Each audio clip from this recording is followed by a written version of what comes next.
Bueno, vamos a dar comienzo. Buenas tardes a todos y a todas. Mi nombre es Alberto Palma, yo soy director de la Unidad de Cultura Científica y de Innovación de la Universidad de Huelva. Es un servicio que pertenece al Vicerrectorado de Transferencia y Desarrollo Territorial, al cual agradezco a su vicerrectora Reyes la presencia en todos estos actos. Es el quinto encuentro de Saber Abierto de esta cuarta edición de la Universidad de Huelva, que en colaboración con la Asociación de Industrias Químicas Básicas y Energéticas, la IQB, a la cual también agradezco siempre la presencia de Rafael Romero. Y, como digo, va a ser el último encuentro en este formato, ¿vale? En un formato más reducido, con 25 asistentes, y en el mes de abril, concretamente en el 7 de abril, en la FOE, a las 6 de la tarde, tendrá lugar el último de los actos, que será la clausura, que en este caso será en la FOE, abierto para todo el público. En concreto va a ser una ponencia que va a llevar a cabo José María Madiedo, de la Universidad de Huelva, la cual lleva por título Somos polvo de estrellas, la química de las estrellas, ¿vale? Que será, digamos, la clausura de esta cuarta edición de los encuentros.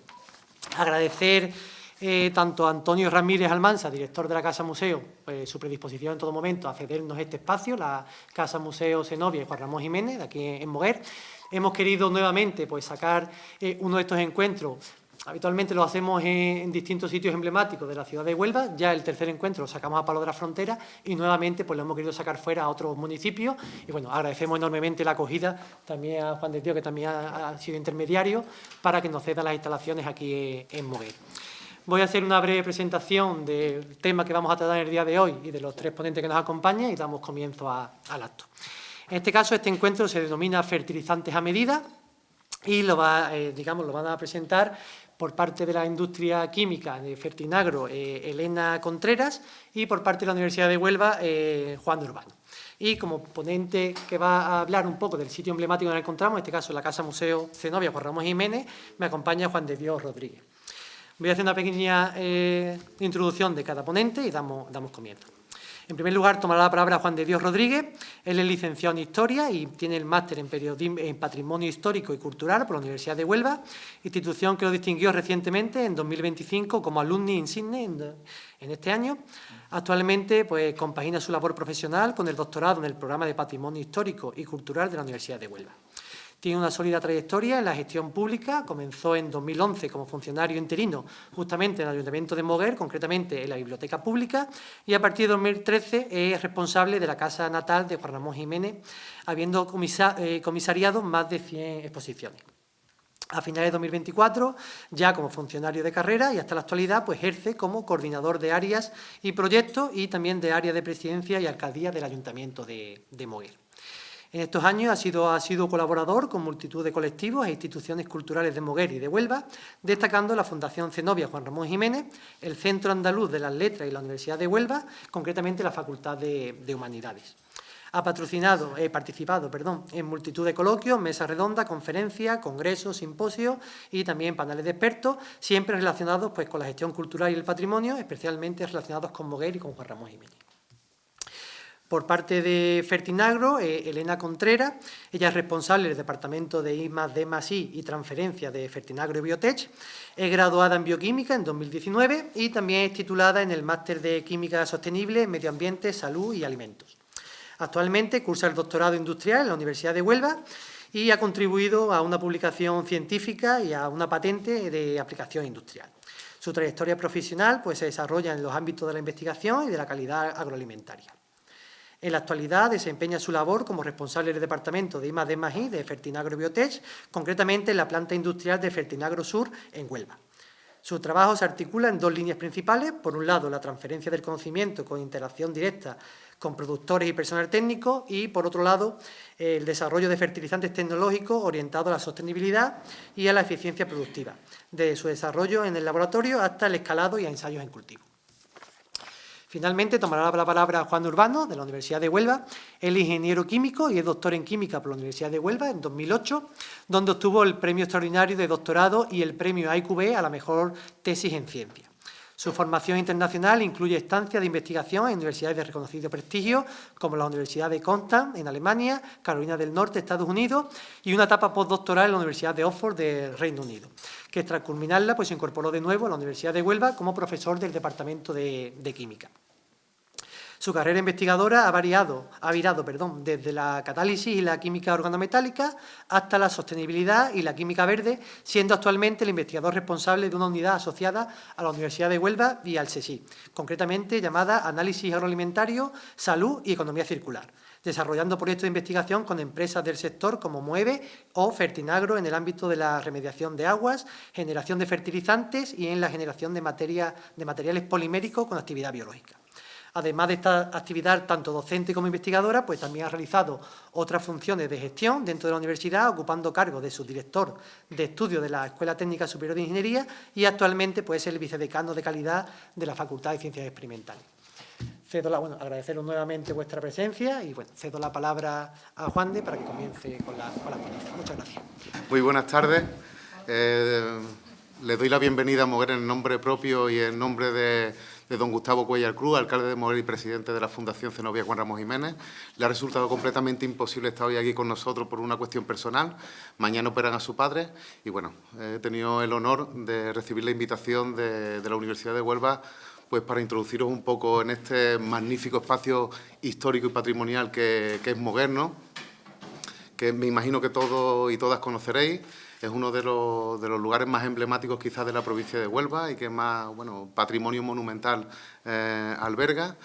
Tenemos el centro histórico protegido más importante y más grande de la provincia y, bueno, Moguer a lo largo de la historia pues ha sido un importante lugar debido al protagonismo, haber protagonizado o haber asistido a episodios de la historia que han sido fundamentales y conocidos universalmente, como son el encuentro con América, ¿no? Conocido como descubrimiento de América, y luego con figuras también ilustres tan importantes, como es el caso de Juan Ramón Jiménez, también Zenobia, no puedo dejar de nombrarla en este templo dedicado a ambos. Y bueno, los orígenes de Moguer, como saben, son muy remotos, igual que toda la zona de Huelva. Por aquí han pasado fenicios, griegos. Con los romanos tenemos al menos 25 yacimientos arqueológicos aquí en Moguer que aparecen restos suyos. En época islámica es cierto que tenemos poco. Moguer se convierte en una especie de alquería muy dependiente del Reino de Niebla y podemos, digamos, inaugurar la historia de Moguer ya como entidad propia e independiente en el año 1333, cuando se crea el señorío y es otorgado a un gran personaje de la corte de Castilla en ese momento, Alonso Jofre Tenorio, y a su esposa Elvira Álvarez, que dan inicio, como decía, a Moguer ya como entidad jurídica independiente. Este hombre pertenecía al Consejo Real del Rey de Castilla, era adelantado mayor del Reino de Castilla en Andalucía, pertenecía a la élite de la corona, por así decirlo, en ese momento y convirtió Moguer en pocos años también en un lugar de élite. Prueba de ello es que en ese mismo momento, pocos años después, se empieza a construir el muy conocido monasterio de Santa Clara, también el monasterio de San Francisco, que no es el actual, sino otro que tuvo origen cerca de donde está hoy el Teatro Felipe Godínez. Y bueno, a partir de ese momento Moguer pues, será uno de los ejes, digamos, fundamentales en la provincia de Huelva. La actividad económica fundamental en Moguer a lo largo de la historia y que aún hoy día sigue pues, posicionándonos bastante bien en lo que es la provincia de Huelva ha sido la agricultura. Si bien es cierto que durante siglos esa agricultura estuvo sobre todo enfocada en el viñedo, en la producción de vino y en la exportación de vino a través del puerto de Moguer, que bueno, siempre a los moguereños nos gusta recordar que es el lugar donde se construyó la Carabela Niña, pero que en realidad se llamaba Santa Clara, en honor al monasterio, y al apoyo que había recibido Cristóbal Colón en este insigne espacio, pues este negocio es el que hizo de Moguer uno de los lugares más prósperos y más ricos durante siglos en toda la provincia y toda la zona de Andalucía occidental. Precisamente esto lleva a obtener en los siguientes siglos, por ejemplo, en el año 1642, el título de ciudad, que es de los pocos y de los primeros que hubo en la provincia de Huelva, y nombrada con varios títulos por distintos reyes de Castilla, como muy leal y muy ilustre por 2 veces. Así que, bueno, era un lugar, como decía, bastante... También se dice por ahí que la bibliografía que albergaba la segunda aljama de población judía más importante del Reino de Sevilla, después de Sevilla capital, y eso prueba un poco pues, la trayectoria económica y de negocio que tuvo nuestra ciudad, que siglos después todavía sigue saltando a la vista en el caserío, ¿no?, blanco reluciente, como ilustra Juan Ramón en muchos de sus poemas y de sus prosas. Y bueno, es precisamente este negocio del vino, como bien saben, el que va atrayendo a familias del norte de España, a Andalucía en general y a Huelva en particular, y quiso el destino que los Jiménez pues, acabaran en Huelva capital. El primero en llegar fue el hermano mayor de Juan Ramón Jiménez, llamado Eustaquio, llamado por otro tío suyo que tenía negocios varios, casi un holding de negocios en la provincia de Huelva, y quizá uno de los más importantes era el negocio de producción de bodega y producción y comercialización de vinos aquí en Moguer. Se llamaba Ramón Rodríguez, y este hermano mayor de Juan Ramón del padre de Juan Ramón fue el que fue atrayendo al resto de los hermanos hasta que finalmente pues, el padre de Juan Ramón pues, se instala en Huelva, primero vendiendo seguros en una correduría que se llamaba La Tutelar, y finalmente pues haciéndose cargo de los negocios, porque ese mismo año muere su hermano mayor y se hace cargo de los negocios de viñedos aquí en Moguer, porque al parecer y según el propio testimonio de Juan Ramón, su padre, igual que él, era un hombre muy tranquilo, que no le gustaba la ciudad y lo que quería era el entorno rural, la tranquilidad y pasear por el campo, por así decirlo. Aquí pues se asienta, se casa con Emilia Velarde y bueno, se hace construir su casa, que no es esta, sino en la calle de los Marineros, en una de las calles fundamentales a lo largo de la historia de Moguer, que era la que conectaba el antiguo puerto con el centro político y económico de la ciudad, que es donde hoy se sitúa el ayuntamiento. Era la calle de la Ribera, y en el número 2 de esa calle es donde nace Juan Ramón Jiménez, en una preciosa casa que hoy es museo también de titularidad municipal, y que bueno, yo he tenido la suerte, al menos durante 11 años, de dirigir, que es la casa natal de Juan Ramón Jiménez. Un edificio precioso de estilo neomudéjar, de los pocos modelos de esa arquitectura que tenemos además en Moguer. Merece la pena verlo, sobre todo subir a la azotea, mirador de la casa, porque desde allí prácticamente se divisa toda la provincia de Huelva. Y bueno, después de esta invitación a que visiten la casa, continúo diciendo que Juan Ramón nace allí en la medianoche del 23 de diciembre de 1881, aunque él, que le gustaba literaturizar muchos episodios de su vida, decía que había nacido en Navidad o en Nochebuena, incluso se autodenominaba el Niño Dios, como conocerán, y bueno, de ahí ese poema suyo: cuando yo era niño Dios, era Moguer, este pueblo, una blanca maravilla, la luz con el tiempo dentro, ¿no? Define perfectamente el Moguer de la época y el tránsito del Moguer rico y próspero al Moguer pobre y decadente que nos queda tras la llegada de la filoxera. El viñedo de Moguer se declara filoxerado en el año 1904, y a partir de ese momento, en el caso general de Moguer, pues toda la actividad económica cae. En el caso particular de Juan Ramón y de su familia se le añade la muerte repentina de su padre en el año 1900, y eso deriva en la absoluta ruina de la familia. Y además, bueno, en una persona tan sensible como de Juan Ramón, en un episodio depresivo que prácticamente le va a durar el resto de sus días. A partir de entonces comienza un periplo, primero en Asturias, después en el sanatorio de Le Buscó en Burdeos, después en el sanatorio de Rosario, allí en Madrid, donde ya entra en contacto con el profesor doctor Luis Simarro, que es el que lo introduce en toda la intelectualidad madrileña y el que hace de Juan Ramón un auténtico, o termina de explotar ese auténtico genio que tenía. Hay que recordar que Juan Ramón en aquella época pues apenas tenía 20 años. Después de la muerte de su padre, Juan Ramón evidentemente vuelve a Moguer a hacer compañía a su madre, a no ayudar en los negocios a su hermano, porque es el hermano Eustaquio el que hace cargo de los negocios, que finalmente también los arruina, porque además se dedicó, como el propio Juan Ramón definía, además despectivamente, a la colombofilia y también a la política, cosa que le trajo muchísimos enemigos en Moguer. Y bueno, Juan Ramón tenía claro que se iba a dedicar a la poesía, a la literatura, y bueno, a partir de ese momento y en esa estancia moguereña asistimos quizás al momento más creativo de Juan Ramón, desde el año 1900 hasta enero de 1913, en el que Juan Ramón aterriza ya en Madrid, en la pensión Arispe, para bueno, conocer a Zenobia, entrar en contacto con la residencia de estudiantes y finalmente pues, hacer vida ya fuera de aquí prácticamente. Sin embargo, como muy bien definía el profesor Vázquez Medel, recientemente además medalla de Andalucía. Moguer supuso un auténtico signo de identidad y de universalidad en la vida y en la obra de Juan Ramón Jiménez. Siempre fue una constante en su vida en Madrid y cuando fue todavía más duro, que fue cuando él pues, no tiene más remedio que exiliarse. Él no tenía afiliación política, de hecho su familia era de corte conservador, pero bueno, él no entendía el concepto de guerra civil.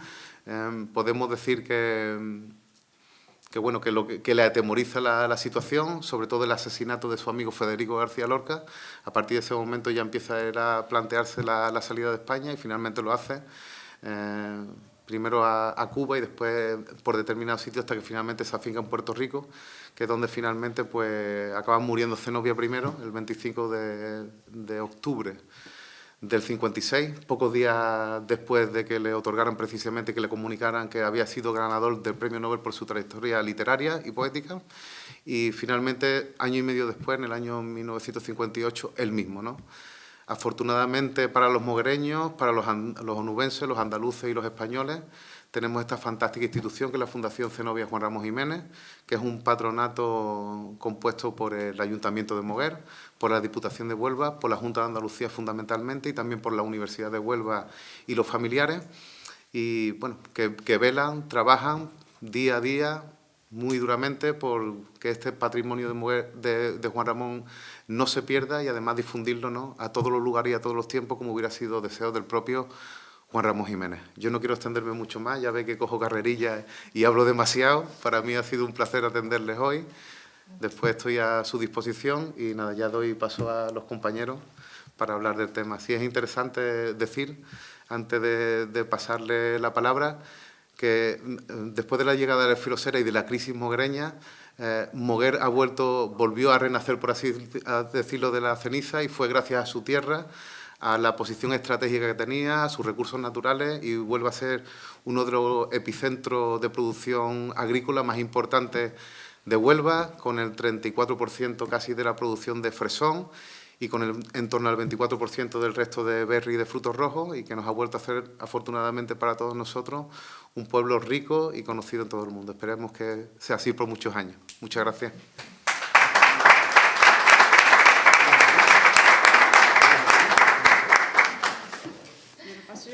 Sí. Vale, sí, no te preocupes, yo me presento otra vez. ¿Vamos ya?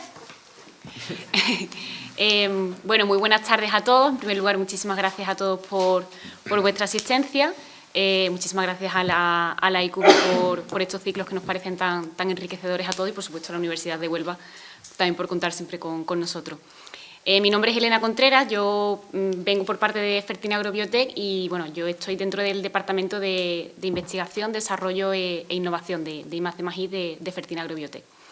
Y de manera presencial estoy aquí en Huelva, en la fábrica de Fertinagro Sur, que es la fábrica que tiene Fertinagro aquí en Huelva, entre el Muelle Nuevo, el Palos de la Frontera y Huelva Capital. Y bueno, ya por meternos, y bueno, muchísimas gracias por favor a Juan de Dios por la explicación tan enriquecedora también de Moguer y de Juan Ramón Jiménez y Zenobia, por supuesto. Bueno, ya por meternos también un poco en el tema del que venimos a comentar hoy, de fertilizantes a medida. No sé si conocéis Fertina Agrobiotech, pero bueno, por resumirla rápidamente, Fertina Agrobiotech es una empresa dedicada principalmente a la nutrición vegetal.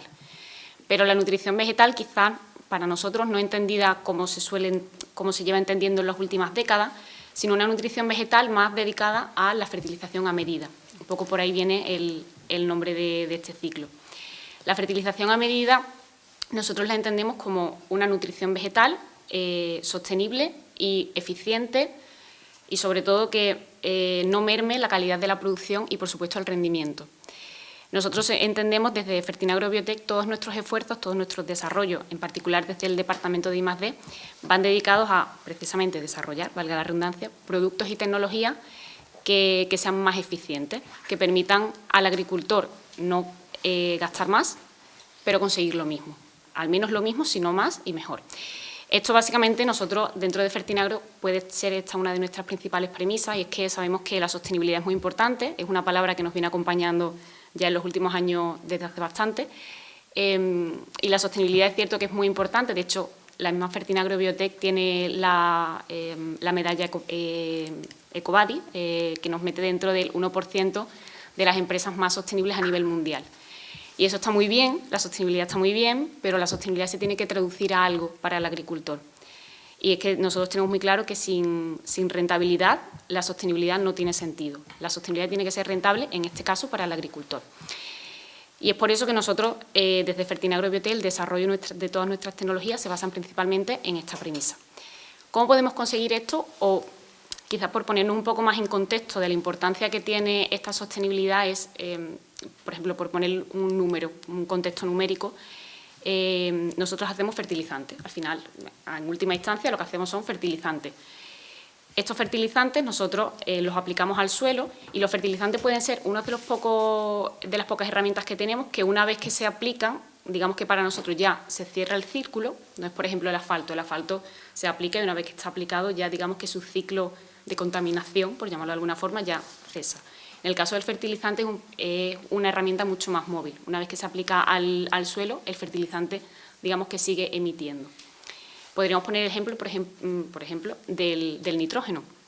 El nitrógeno es el fertilizante mayoritario o el más importante para las plantas. De hecho, cuando hablamos de los fertilizantes normalmente se hablan en forma de NPK. Este N está el primero, básicamente porque es el principal para las plantas. Y si nos metemos en contexto numérico, de todo el nitrógeno que se aplica, esto no lo decimos nosotros, esos son promedios de diferentes estudios, de todo el nitrógeno que se aplica al suelo, se conoce que se pierde entre el 48 y el 52% del nitrógeno que se aplica. Se puede perder por diferentes razones. Se puede perder, por ejemplo, por volatilización hacia la atmósfera o se puede perder por lisiviación hacia aguas subterráneas, hacia acuíferos, por ejemplo. Claro, este es un problema principalmente en cuanto a sostenibilidad. Es un número brutal, que se pierde el 50% de los fertilizantes que se aplican. Pero si nos vamos al caso de un agricultor, que para Fertinagro es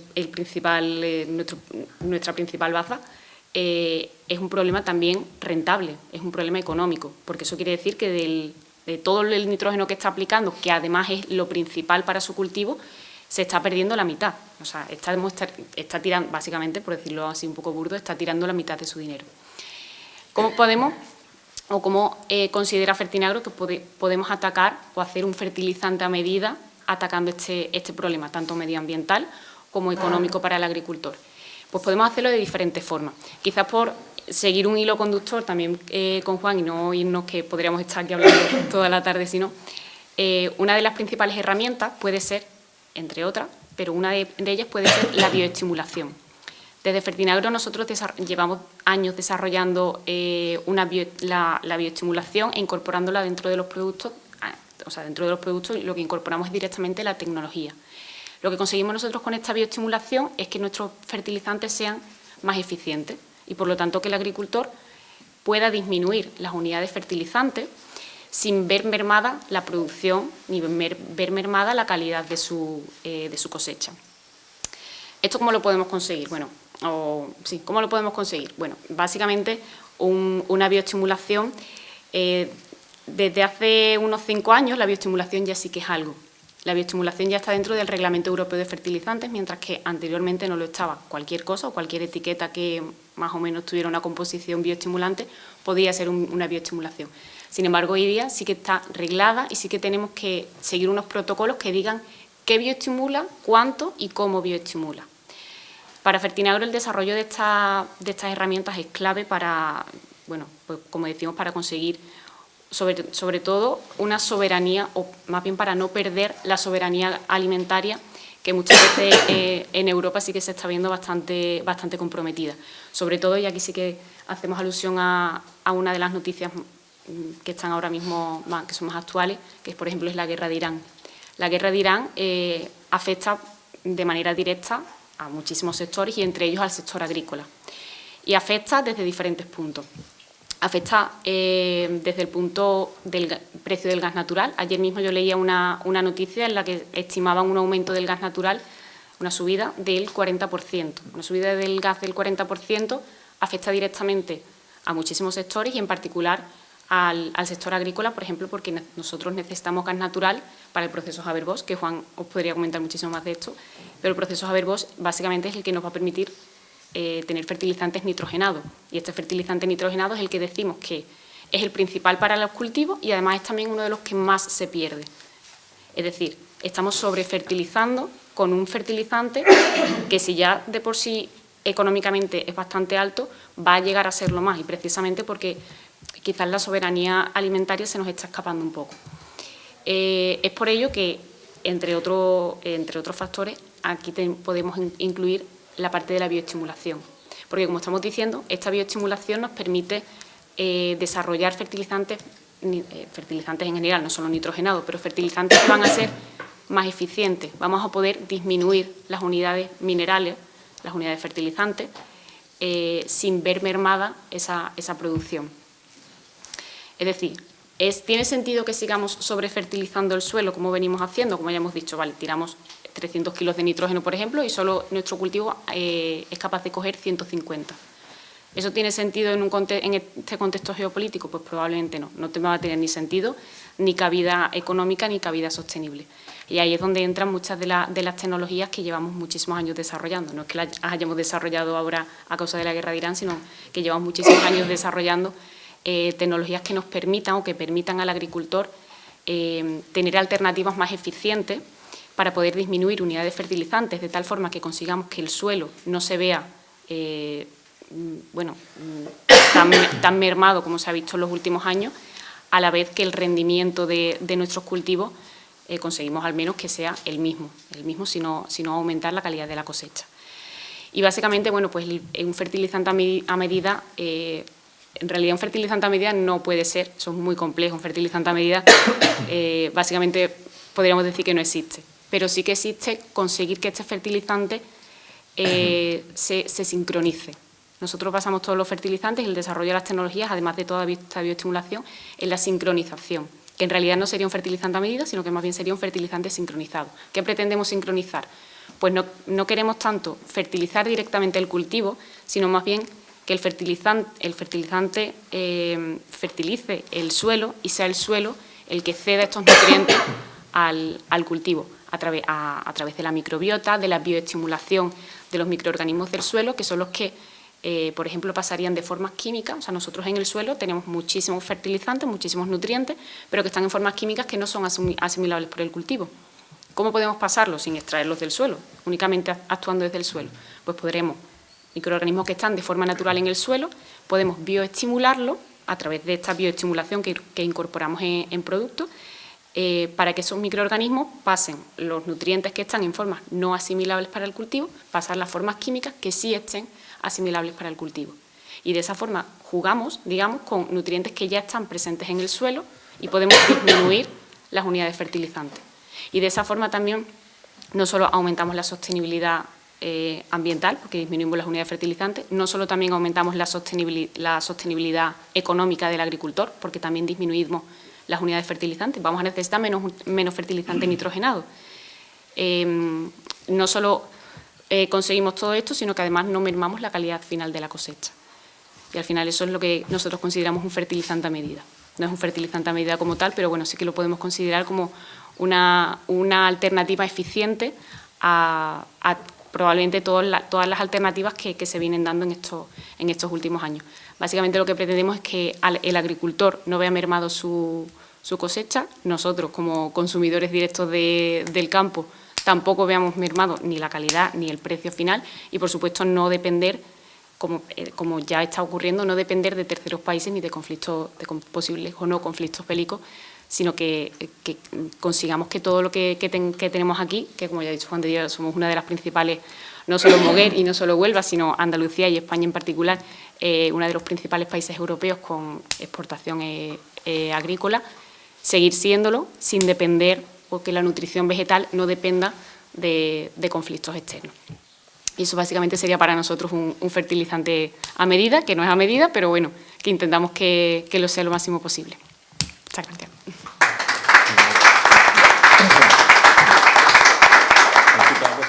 Bueno, pues yo me llamo Juan Urbano y soy profesor titular de la de Inorgánica en la Universidad de Huelva. y he venido colaborando pues tanto con la empresa Fertinagro como con otras empresas, pues también para poner nuestro granito de arena en lo que sería este proceso de una fertilización pues razonada y en este caso eficiente.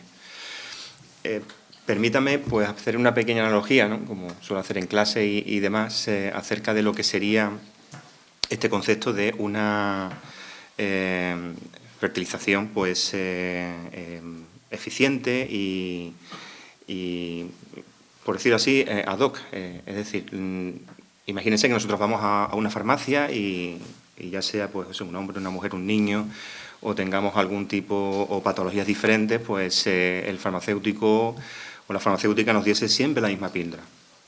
Una píldora pues que no soluciona todos los problemas, pero que evidentemente ni en cantidades ni especificidades nos van a solucionar el problema realmente. Pues algo así sucede con lo que serían los abonos y demás.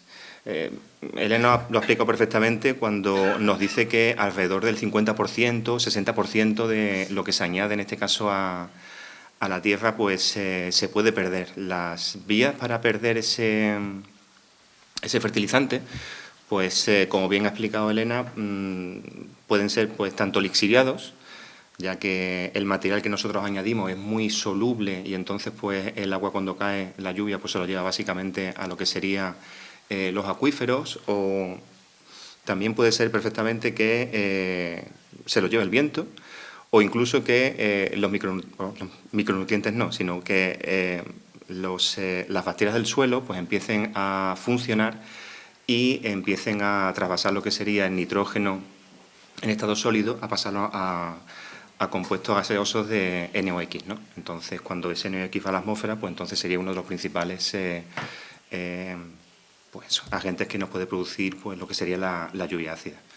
Así que cuando nosotros estamos hablando de lo que sería ese fertilizante a medida, nosotros tenemos que ver básicamente o podríamos ver tres tipos de actuaciones. Que me corrija Elena, pero si quisiéramos hacer un fertilizante más eficiente, pues tendríamos que buscar, por ejemplo, fertilizantes de liberación lenta. Es decir, nosotros podemos tener pues, partículas de urea, por ejemplo, que es una fuente de nitrógeno, y si nosotros somos capaces de recubrirla convenientemente con un polímero o biopolímero o con otro agente que lo que haga es que cuando esté en el suelo, lentamente el nitrógeno vaya pasando al suelo y para que esté disponible para la planta, pues nosotros tendríamos ya pues, bastante conseguido. Porque la planta pues, iría utilizando lo que sería ese nutriente pues, de una manera lenta. Luego, otra posible actuación para que la fertilización pues, fuese más razonada, pues podrían ser pues, inhibidores de ureasa y de la nitrificación, si yo no recuerdo mal. En este caso, lo que podríamos conseguir pues, básicamente sería como adormecer pues, a ese tipo de bacterias, de tal manera que la planta pues, tuviese acceso pues, a lo que sería ese tipo de alimentos con una velocidad pues, mayor antes de que pasasen, en este caso, ya sea en forma de nitratos al acuífero correspondiente o a fase gaseosa. Y entonces, con ese mayor tiempo en el cual tenemos al nitrógeno en el suelo, pues entonces la planta pues, puede tomar pues, durante un mayor periodo de tiempo pues, ese alimento y puede crecer, pues, en este caso, de una manera más eficiente. Y luego la última, que me parece muy interesante, sería la bioestimulación. En este caso, pues ella es una experta mucho mayor que yo, pero el concepto, si lo simplificamos mucho, corrígeme si no me equivoco, pues podría algo así como, esto es pura bioquímica y lo que nosotros introducimos son agentes que lo que hacen es básicamente actuar como mensajeros. Es decir, nosotros con este tipo de compuestos lo que se consigue es que a la planta sea consciente, cuando hay un estrés hídrico o térmico, pues sea consciente de que tiene el alimento en el sitio adecuado y las raíces en este caso pues pueden tomar ese alimento con una mayor especificidad. Entonces, de esa manera, pues lo que se podría hacer pues, es una toma de alimento por parte de la planta de manera mucho más eficiente. Si nosotros controlamos lo que sería, en este caso, la cantidad de nutrientes que le añadimos en forma de fertilizante, si a eso se le acompaña lo que serían esos bioestimulantes, pues entonces la verdad es que ese combo pues sería pues básicamente algo perfecto para en este caso, la alimentación de la planta, que es al fin y al cabo lo que nosotros queremos. Pero claro, también a mí me gusta pensar que nosotros somos dependientes del nitrógeno. Como bien decía Elena, pues básicamente yo con total seguridad nosotros estamos aquí ahora mismo pues gracias a los fertilizantes, a ese en este caso proceso de Haber-Bosch, que es una maravilla en la cual nosotros conseguimos pues fijar nitrógeno, que estamos respirando actualmente, en un porcentaje altísimo, cercano al 80%, y conseguimos que ese nitrógeno que está en forma gaseosa, nosotros lo conseguimos fijar a estado sólido. Eso se consigue pues básicamente a través de altísimas temperaturas y a través de altísimas presiones. Una fuente fundamental en este caso, del hidrógeno que se necesita para poder formar ese proceso proviene del gas natural que estaba hablando antes Elena, con lo cual somos dependientes del gas natural. Y en esas condiciones tan drásticas, pues básicamente nosotros dependemos, por ejemplo, de un catalizador de hierro para poder conseguir que ese proceso se produzca. Hace ya muchísimo tiempo, casi un siglo, que se consiguió pues poder nosotros fijar ese nitrógeno que tenemos en la atmósfera a nitrógeno sólido. Ya no dependemos del guano, no dependemos pues de otros fertilizantes pues que provienen de desechos animales, y entonces pues tenemos una mayor oportunidad de nutrir a nuestros campos. Sin eso seguramente no estaríamos vivos, porque la mitad de la humanidad no podría comer, básicamente. Así que dependemos fundamentalmente de lo que sería ese proceso de Haber-Bosch. Y entonces, cuando nosotros intentamos hacer, o se pretende hacer una fertilización a medida, me gusta pensar también que el lema de estas jornadas es saber abierto, y el saber también es importantísimo para hacer esa fertilización a medida. Es decir, si nosotros tenemos disponibles los datos de suelo, datos en este caso climatológicos, es decir, qué necesidades tiene la planta, qué carencias tiene nuestro suelo, pues con eso nosotros podríamos hacer pues un mejor mapeo de lo que realmente necesita nuestro cultivo. No es igual un cultivo de fresa que de patata, por ejemplo, o de cebolla, sino que básicamente vamos a poder hacer, en este caso, una fertilización muy dirigida a lo que sería, en este caso, las necesidades que tiene el agricultor. Y, no sé, a mí me gusta pensar que incluso en un tema como es este, pues todos los que estamos alrededor pues tenemos que poner nuestro pequeño grano de arena. Es decir, cuando nosotros pensamos que uno de los graves problemas que tiene el exceso de fertilización es un problema medioambiental, porque cuando nosotros tenemos una cantidad muy grande de nitrógeno en el suelo, ese va a los acuíferos y se puede producir pues eutrofización, ¿vale? Ese agua con un exceso de nutrientes va al mar, y entonces pues tenemos una proliferación exagerada de lo que serían algas. Baja la cantidad, evidentemente, de oxígeno que tiene localmente ese acuífero. Por otra parte, tenemos la emisión de NOx, que puede proporcionar o propicia lo que sería la lluvia ácida. Pues entonces ahí todos los agentes tenemos que estar implicados, es decir, las instituciones. Las instituciones pues también se tienen que preocupar en este caso por esta fertilización o estos fertilizantes a medida, porque todo lo que sea bajar ese exceso de fertilizantes va a provocar que estos problemas medioambientales pues ocurran. Por lo tanto, todas las administraciones, ya sean locales, autonómicas o estatales, pues tienen que ir en ese sentido apoyando pues cualquier tipo de iniciativa que consiga pues bajar ese exceso de nutrientes. Los agricultores, pues yo lo que les diría, y la verdad es que la labor pedagógica que hace, por ejemplo, Elena y todo su equipo es fundamental, es que el invertir en lo que sería este tipo de fertilizantes a medida, entre comillas, ¿no? Tal lo que dice Elena, es muy importante, porque el supuesto gasto que puede tener va a repercutir en un mayor beneficio, en este caso, tanto para lo que sería la tierra, que tengamos esos problemas medioambientales, como obtener no una merma de la producción, sino una mejora significativa en cuanto a calidad. En el momento que somos capaces de entender qué es lo que necesita, en este caso, nuestra planta, para que nuestros frutos crezcan de una manera más eficiente, nosotros vamos a mejorar la calidad sin ningún tipo de duda. Y también, pues, desde la universidad y centros de investigación, pues nosotros también tendríamos que ser capaces de explicar mejor qué podemos hacer.